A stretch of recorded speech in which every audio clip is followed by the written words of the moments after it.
Punch in the face! Oh yeah, I have a new weapon. Gravity well. Let me show you. Yep, that's a thing. Well, while this loading, I just wanted to kind of gather my thoughts and say, hey, good people. Well, welcome back. This is not going to be any specific walkthroughs, not, well, meta commentary to a degree, but I'll explain what's going on and we'll do a video game walkthrough properly. Okay, so I might as well talk about it since I really won't get the chance because I'm going to do something completely different. Alright, well, first thing, yeah, I did see the pretty much Gamescom. I didn't have a chance, and I wish I did it on each day, but I didn't have a chance because I was so busy this week that I couldn't do video compilation for each day, in a sense. Does that make sense? Cool. So, I'm making up for lost time. So, what's going to happen? I'm going to talk about the Gamescom trailer from the pre-show, day 1, day 2, and day 3. Really, day 1 all the way to day 3 was Xbox Studio based, I guess. So, technically, yeah, technically it counts. Obviously, the pre-show was the best from the multiple trailers that I've seen, and I'm gonna do my best. I'll try to put them all together, but if I can't, then there will probably be a part 1, part 2, and a part 3. But if I can, then it would be just a single part. Hopefully, optimistically, we'll be able to do that. And to actually kind of achieve the objective, I'm going to do something really different. I'm going to do almost, and I'm going to actually set a timer on my phone, 30 seconds of each trailer, what I liked about it, and keep it, if it's 30 seconds, I got to end it. And I will do my best to make it 30 seconds. Why? Because I'm trying to do an elevator pitch, if you heard it, like, sell me a product under 30 seconds, or really, sell me a product under 5 seconds. But because of the impossible task of trying to sell you a game in 5 seconds, or do the elevator pitch, I'm going to make it 30 seconds, because once you get them hooked on the first second, I think you can sell them for 30 seconds, and that's pretty much it. I always loved the elevator pitch concept. I think that really applies to a lot of principles. Jobs, video game development, and the list goes on. But that's not what you're here for. You're here for my silky voice. No, you're here to kind of like give my opinion about the Gamescom trailer. I feel like people already posted what Gamescom trailers that they already did, or get reaction videos. And I'll do reaction videos once I get to 1,000,000 subscribers. But anyway, yeah. So that kind of sums it up. Just wanted to get my thoughts on this. Cool. 3 minutes, but that's okay. This doesn't technically count. This is just a in-between. So, let's begin. 3 seconds, let's do this. So, first one. Dave the Diver DLC. What actually got you so? Okay, we gotta keep this 30 seconds. Well, it still has the charm and the witty humor of basically Dave the Diver, and along with that, the excellent collaboration of different crossovers is perfect for it. So overall, 9 out of 10. Alright, that's 30 seconds. Let's end it. Seconds, go. Alright, next game is Directive 8020. What's selling you on this game? New sci-fi horror that Supermassive hasn't really done yet. Facial motion with the excellent graphics that will absolutely sell you. The story is intriguing about basically a kind of like a parasite virus that will intrigue you and see where you go. They haven't shown us a gameplay trailer, so it gets an 8 out of 10 overall, but I'm impressed. Alright, ended it. 30 seconds, go. Alright, so obviously Street Fighter 6, but the Terry Bogard DLC. That's what's gonna sell you, 10 out of 10. And I'll tell you real quickly, Terry Bogard is freaking awesome. And the new moves with the Street Fighter 6 engine really absolutely add to the experience, and it just makes them cool all over again. I just love that Terry Bogard is getting lots of mainstream view and all that, and I'm excited about him coming to Street Fighter 6. Ended it! Yeah, after the shitty Borderlands movie, they absolutely need a win. They desperately need a win. So, I'm talking about Borderlands 4. So, with the new art style, well, kind of like the new graphics, new art style, that's still classic Borderlands. It's there, and I like that surprise reveal of the mask that really lets you know, yep, we're returning back with the fourth movie. Overall, like the presentation, no gameplay, so that's why it gets an 8 out of 10. Alright? Black Ops 6. For some reason, that is actually selling me. Alright, so what is Black Ops 6 doing differently? Well, Call of Duty's actually trying again after releasing the same game every bloody year from the previous years. The fact that it's so cinematic and it seems like there's heavy focus on that, the gameplay's been tweaked enough to make it seem unique and fresh, and the fact that I actually give a damn about the story again. So yeah, overall, 9 out of 10. Black Ops 6, please exceed my expectation. Ended it. Well, we have to acknowledge it. We do have to acknowledge it. Dying Light of the Beast. Well, what's going to sell you on this? Kyle Green is returned as the central protagonist again, which I freaking love. The production values and the kind of mystery of this, if this is taken between Dying Light 1 and Dying Light 2, or it's before Dying Light 2. Overall, I'm excited about that we're getting more Dying Light content. So overall, I had to give this a 9 out of 10. I'm excited what they'll do with it, especially as Kyle coming back as a protagonist. Ended it. Alright, so of course, Lost Records, Bloom, and Rage. What's selling me on that? It's definitely the intrigue of the mystery, because I love murder mysteries. This is actually intriguing me. The characters with strong voice acting, the production values, that it has that Life is Strange charm, but they're going with the new IP that feels unique and fresh. And the fact that it's taken on dual timelines, that's really selling me. 9 out of 10. I'm excited where this goes. Here we go. Alright, you don't have to even convince me. So, Path of Exile 2. I'm excited. As an RPG enthusiast, I'm very excited about that. It's the same Path of Exile, it just has gameplay tweaks. That's selling me already. But it's the fact that the developer is taking its time and really fleshing out all the 100+ bosses. That's selling me. And the fact that it's just pretty much Path of Exile, more content. Yeah, 9 out of 10. I'm excited where they go with this. Alright, ended it. Alright, shut up and take my money, Monster Hunter. Seriously, shut up and take my money. Monster Hunter Wilds. Alright, so there's no need I can convince you. Really, really pretty graphics, excellent graphics. Fantastic gameplay that is so classic Monster Hunter that's really selling you. Intriguing open world that you want to see more of. But overall, 10 out of 10. I'm excited, I'm very much hyped for it, ended it. We finally have a release date! Yay! Well, anyway, Mai Shiranui.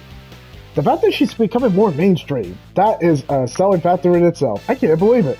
Well, anyway, pretty much we're getting a proper sequel to Mark of the Wolves with City of the Wolves, and we finally have a release date. The new comic book graphics look fantastic. Mai Shiranui. Overall, 10 out of 10. I'm excited about it. Oh yeah, end of the year. Well, if you are a die-hard fan of this series, I don't even have to convince you. What is going to sell you on Civilization 7? It's the fact that the units have been, like, increased, or the graphics have been upped, that it's not the same game, the fact that the Civilization is just on a grander scale with all the environments happening at the same time. It looks more polished and just, like, has a grander scope. Overall, I'm excited about Civilization 7, 9 out of 10. Alright, moving on. A new project from Love, Death, and Robots? Check. A reasonable time to release this series on Amazon Prime? Check. The fact that we have excellent crossovers with well-known PlayStation franchises? Check. The fact that it looks absolutely insane and fantastic with its graphics? Very much check. 9 out of 10 over Secret Level. I'm excited of what comes. I'm excited of what Easter eggs we'll find. Alright, let's go. Well, this is the last of the pre-show trailers I enjoyed. Pretty much Kingdom Come Deliverance 2. What else can I say about it? Fantastic production values, excellent voice acting, grand scale in terms of the open world, little tweaks to the gameplay that I noticed that was for the better for it, and still kind of like top-notch graphics, not like the best, but still, very fantastic. Love what I'm seeing with this. 9 out of 10. Very excited what I'm going to see with this one. Well, of course, we're going to talk about Little Nightmares 3. What's selling you? Solid world building. The fact that we can finally play a co-op with Little Nightmares 3 in a Little Nightmares game. So I finally get to play a horror game with my wife. The third thing is disgusting, grotesque creatures that the Little Nightmares series is known for. And the fact that the gameplay is so precise. Overall, 8 out of 10. And I'm excited where they do with it. Ended it. Well, this was a pleasant surprise. So, Mafia: The Old Country. It's apparently a prequel to the very first Mafia, which we're looking at right now. The fact that the graphics seem pretty top notch, we haven't seen any gameplay, so it gets knocked 1 point. But the fact that we get a prequel to a pretty much well known series, and the fact that it's set in the birthplace, I think in Sicily, you gotta be so. Pleasant surprise, 9 out of 10. All right. We're done with the pre-show Gamescom trailers. Now we're on day one. The only one I have worth mentioning is Phantom Blade Zero, and I can obviously tell you that trailer kicked ass. Strong art direction, fantastic boss fights, excellent gameplay, very fast, excellent gameplay. It already sold me with the gameplay trailer from the first go. 10 out of 10. Enough said. Well, obviously, I'm going to talk about the other supermassive game, the casting of Frank Stowe. I am liking what I'm seeing with that one. Alright, so excellent production values, excellent voice acting, branching storylines that very look intriguing and really fits for the Dead by Daylight, well, universe in a sense. Excellent graphics in a sense. I'm very curious of what they're going to go with this one. Yeah, 9 out of 10. Very intrigued by this one. Not going to lie. I love it when a title is just two words. Kill Knight. That sold me. It's not just the fantastic gameplay, the retro art style that I have become accustomed to, and I love seeing it every time, and just the fact there's no story with it, but frantic, fast, very precise gameplay with the strong art direction and retro art that really adds to the experience. Yeah, Kill 9 gets a 9 out of 10. It's a very unique gem. I'm excited for that one, honestly.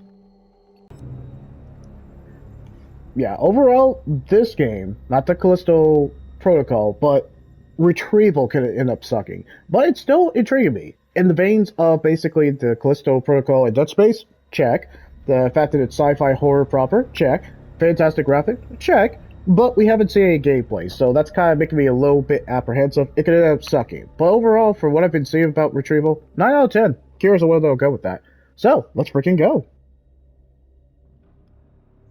Atlas knows what they're doing, period. Okay, so the new game metaphor is absolutely selling me. The fact that you are pretty much traveling through multiple continents in Persona style, you still have social bonds, social links, but it's in a medieval setting. That's fantastic to look at. Strong art direction, fantastic voice acting. Atlas knows what they're doing. 10 out of 10. Enough said. Oh yeah, I'm so Alright, this is the last Gamescom trailer, finally. Alright, so Tales of Iron 2 have absolutely sold me. So, along with the strong art direction, that is just the same as the first game, but with more, like, they had more of a budget. Fantastic gameplay, fantastic boss battles. Geralt of Olivia is always a plus. Yeah, 9 out of 10. Tales of Iron 2, you sold me. It's looking great. And now I can finally slow down. So, good people, welcome back to my, well, not really meta commentary, to my video game news, but more specifically about Gamescom. So, that's a thing. Alright, so in terms of Gamescom, let's just kind of sum it up. It will, when I make the final edit, it will be in the following order. It will start from Day the Diver DLC, and it will go all the way to Tales of Iron 2 that I mentioned. And I wanted to do something different, and why I did 30 seconds for each game segment in terms of Share Factory, because I wanted to hold your attention, and I didn't want to prattle on like I usually do, just because I did that for my games that are leaving on PlayStation Plus Extra and Premium, which are I'm still kind of salty about. But I actually just kind of wanted to make it snappy, kind of focus your attention, just kind of give my clear, concise thoughts as best as I could in 30 seconds, and try to do the elevator pitch. You guys can definitely let me know in kind of like video game events that, like Gamescom. If you want me to do 30 seconds, kind of summarizing my thoughts, let me know. Definitely, you can leave a like, comment, or subscribe. But you can definitely leave a comment if my 30 seconds of kind of getting straight to the point works for you, or if you want me to kind of just do my overlong explaining or over explaining of what I enjoyed about the trailer. because I kind of like the 30 seconds because it keeps me laser focused and it gets like, yeah, there we go. That's straight to the point. And that's kind of, I'm going to go with that format kind of going forward. But if you guys want me to go back to my over explaining, kind of just being real detailed, definitely you guys can let me know. But in terms of the Gamescom, now that we slowed down and we did my 30-second piece, of which I'm very proud that I did 30 seconds of estimated ballpark 10 plus trailers. Anyway, to sum up pretty much Gamescom pre-show, which I didn't know that was pre-show, but I guess it was. It was kind of stronger than I thought. It's not as strong as the Xbox showcase. I still think that one is peak. But if basically Xbox screws up again and makes some pretty much stupid decisions, then it's kind of all for naught. But so far, Xbox Showcase was cooking this year. I will admit. They were definitely cooking. Is it me, or we're really just kind of having games? We don't really have a whole lot of games for 2024. In fact, it's kind of just live service games a lot. But it seems like the bulk of the video games are coming out in 2025. Like, they're actually legit hit titles. I mean, Grand Theft Auto 5, Death Stranding 2.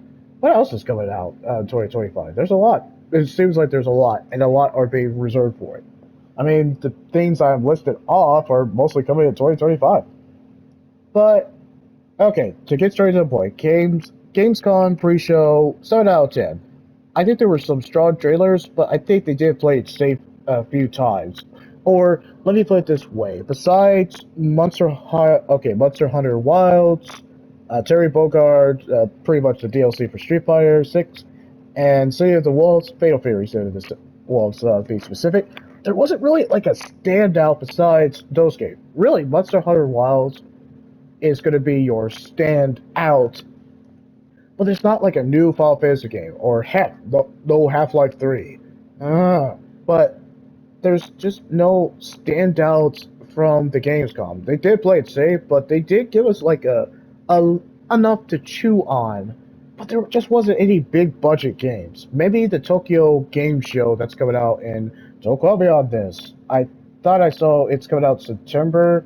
I thought September 29th, but don't quote me on that. And I know it's confirmed that Death Stranding 2 to the Beach. I know I'm probably butchering the title.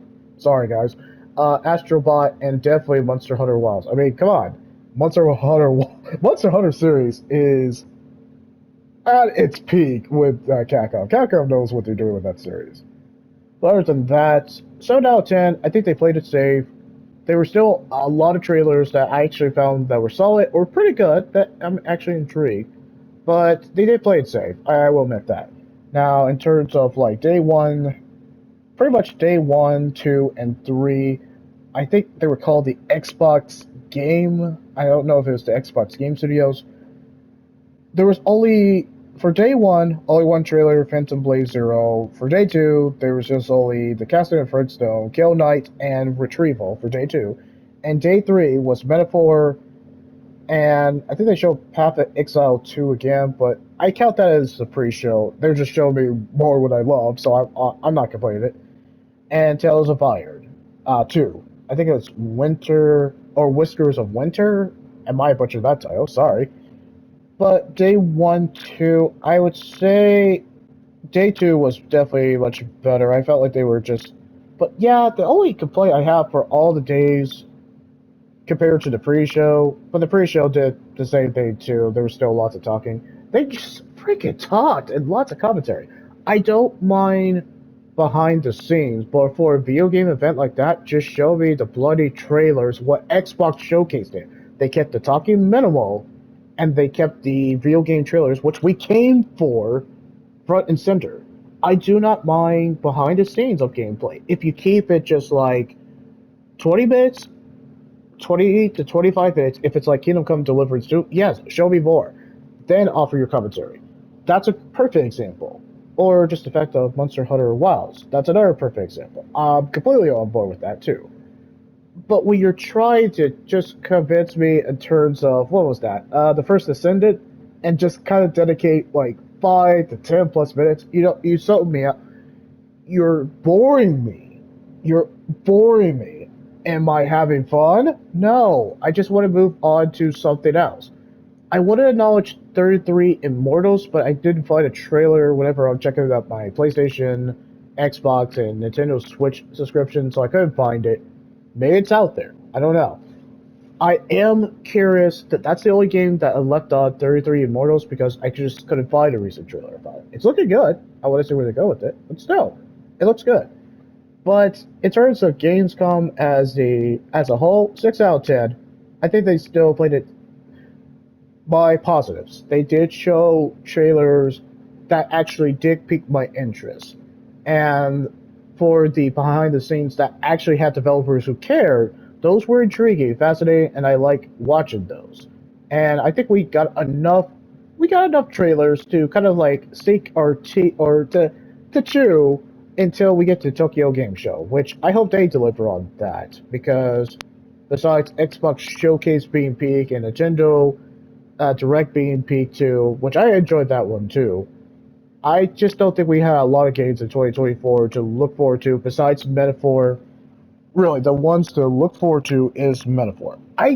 It's not that I don't care about Indiana Jones. I just need to see the reviews, and it's just the fact we kind of have our Indiana Jones. It's called Uncharted, and that just finished like decades ago. What you think about it? So we're just getting kind of another Uncharted, but killing Nazis. Well, technically, Uncharted kind of addressed that. Well, anyway, yeah, but 6 out of 10. My negative on Gamescom was the fact that they did play it safe, and they are intentionally holding games that they know that are ready, but they're not showing us the trailers of the franchises that we give a shit about. That's basically demonstrated too, or just the fact that they didn't show another GTA 6 trailer. But that's okay, because they're going to just save that for the Game Awards, I'm predicting, or they're going to save it for next year. So it's not that it's not coming out. We know it's coming out in 2025. I just can't remember what the release month was, but it was acknowledged, and I think I heard a rumor about it. But yeah, big established franchises or stuff that we wanted a sequel to, like God of War Ragnarok, we just didn't get like heavy hitters like that. Nothing blew the internet. Nothing broke the internet in terms of the video game trailers. It just played it safe because they're saving their best stuff for the Game Awards or Tokyo Game Show. You can tell that they are intentionally withholding information, and it sucks. And just the fact that there was so much bloody commentary, and I didn't mind behind the scenes for games I cared about. I minded when people were trying to make some cringe-worthy jokes or just really trying to clear the air with more excessive talking. I'm not here to live stream to hear you talk about anything. I'm here to live stream for you to show games like Xbox Showcase. That's the whole point of video games. Can pretty much suits or Xbox take note. Or sorry, I guess PlayStation take note. Xbox Showcase like a oh man, excuse me, man. Lost my voice for a minute. Anyway, PlayStation take note. Less talking, more showing, and you will be fine. And PlayStation, you have a barrel of actually good franchises. I have played them. Show. Stop talking as much. It's not about the suit. It's not about money. It's about selling your games. I know this was one of my longer takes, but I mean, I kind of wanted to give you my full analysis of Gamescom. I am sorry if I didn't actually upload this faster. It was actually a busy week. Otherwise, it would have been like snappy. I would have posted day one, day two, day three as soon as I can. But this is the best I could do, so I compiled all this together. This will be a short clip because it's like 10 plus 30-second clips, so it won't be long. The first clip is not long too. I just explained what I was trying to accomplish or what I'm going to be doing. I accomplished it in terms of this compilation video, and I just wanted to kind of give you guys a debrief, or I guess it's a debrief to let you know, hey, what's going on, why I did it, and pretty much my whole analysis of Gamescom. Wasn't like super disappointed, but it's a 6 out of 10. It was not worth checking out, and I told my friend of the trailers I'd like to, so I knew he was not going to check it out. So, to be fair, I think he might check out the Tokyo Game Show. I know he will check out the Game Awards. So, we'll see how the rest of this year fares. I hope there is something in 2025 that breaks the internet. I think Metro Prime 4 probably broke the internet because the fact that it has been in development hell for a long freaking time. But I think there has been a few games that broke the internet. I just have to really look for them. Well, that's pretty much in terms of Gamescom. That's what we got. Now, in terms of the video game walkthrough of what I'm doing today, hmm, I'm thinking myself. I think I'm gonna primarily focus on PlayStation Plus Extra and premium games that are leaving September 17th. So of course, Horizon Forbidden West, that's a thing now. Why the hell is that thing? Anyway, Marvel's Midnight Suns and Near Replicant version 1.22 and Cloudpunk. I think like the most likelihood I'm gonna finish is Cloudpunk. I am not finishing Horizon Forbidden West. I will do my best. I'll get it at a good spot enough that I will feel proud. If I beat it, kudos. Then I know what my review is gonna be. But in terms of going back to my schedule, Saturday I might make the exception. I might stream, and like I said, it's gonna be PlayStation Plus Extra and Premium games that are leaving. But for Sunday, we're gonna go back to the normal schedule: Sunday, Wednesday, and Friday. I say that tentatively because my schedule is freaking busy, and I have to shake because I don't know if it's gonna be consistent always. I think I might do Returnal finally. I might go back to Returnal, cover it for the first half, but the second half, I'll cover the PlayStation Plus extra premium games. And I'm going to just do that Sunday, Wednesday. Now, Friday, that's going to be random day, and I don't know what game I'm going to do for the first half, but the second half, what I'm going to do, I'm going to cover the PlayStation Plus extra premium. The goal is to definitely finish Cloudpunk if I can, and any other short title games. If I can finish Horizon Forbidden West, kudos and awesome. Then that means I have burning shores to look forward to. So, of course, guys, like I said at the beginning, you could definitely leave a like, comment, or subscribe. What was your favorite Gamescom trailer? Was it Monster Hunter Wilds? I know it's Monster Hunter Wilds. It was either that, or if you're a fighting game enthusiast, you were excited about Terry Bogard. Dude, he's becoming mainstream, and I love that. Or you were very much excited about, if I had to say one I gave a 10 out of 10, maybe you were excited about, I guess, Phantom Blade Zero. I know people have been kind of raving and loving that. Or, what the heck, maybe you were a Persona fan and you just love Metaphor. Oh, yeah, I can honestly see that. Well, I'll see you at the next clip, guys. Or if I don't and I'm just tired, have a good morning, good afternoon, good evening, and whatever time zone you're in. And I'll see you at the next video game clip.